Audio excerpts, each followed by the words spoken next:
आखिर कब आएगी कोविड-19 की वैक्सीन? हम सबके दिमाग में चल रहा एक कॉमन क्वेश्चन है।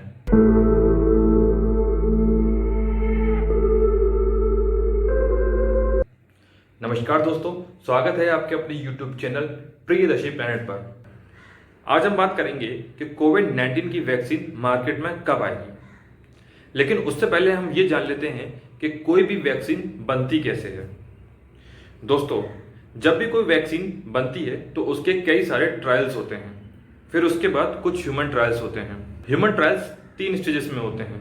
फर्स्ट स्टेज में कुछ ही लोगों को वैक्सीन दी जाती है, सेकेंड स्टेज में कुछ हंड्रेड्स लोगों को वैक्सीन दी जाती है और फिर थर्ड स्टेज में कुछ 1000 लोगों को वैक्सीन दी जाती है। और जब सबके रिजल्ट्स पॉजिटिव आ जाते हैं तो कंपनी को लाइसेंस दे दिया जाता है कि वो अपनी वैक्सीन मार्केट में ला सकती है।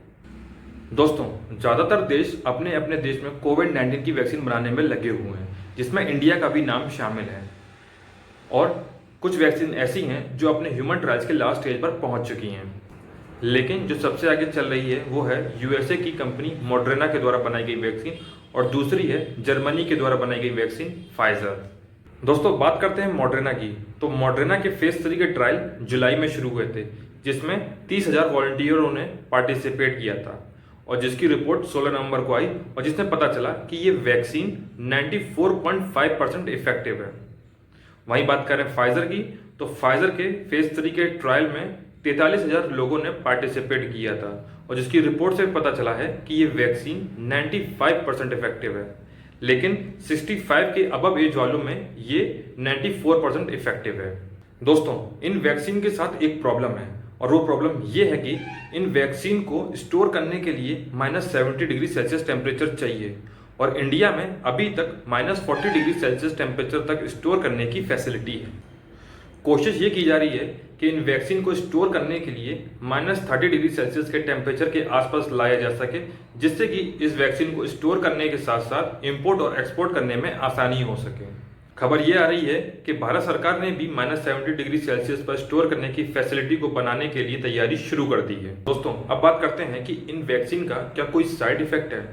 डॉक्टर्स बताते हैं कि जहां पर वैक्सीन इंजेक्ट की जाएगी वहां पर थोड़ा पेन हो सकता है और या फिर 1-2 दिन फीवर आ सकता है। रिपोर्ट्स ये बताती हैं कि जितने लोगों को वैक्सीन दी गई थी उनमें से 2% लोगों को नॉर्मल बॉडी पेन हुआ और 1-2 दिन फीवर आया।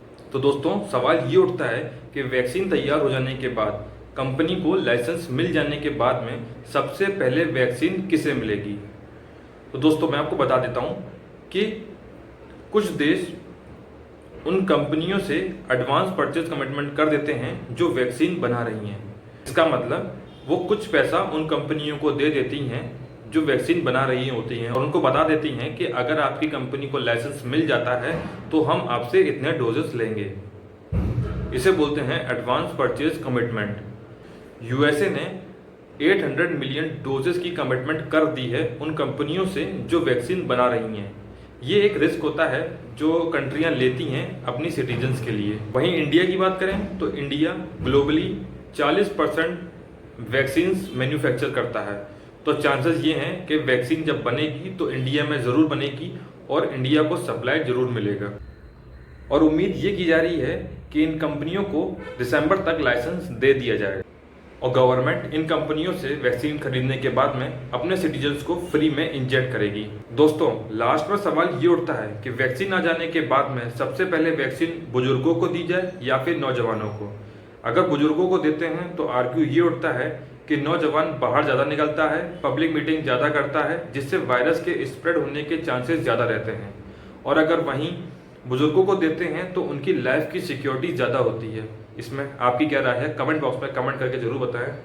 और अगर वीडियो आपको पसंद आई हो तो प्लीज़ लाइक करें, कमेंट करें और चैनल को सब्सक्राइब करें और ज़्यादा से ज़्यादा शेयर करें, जिससे सबको इसके बारे में पता चले।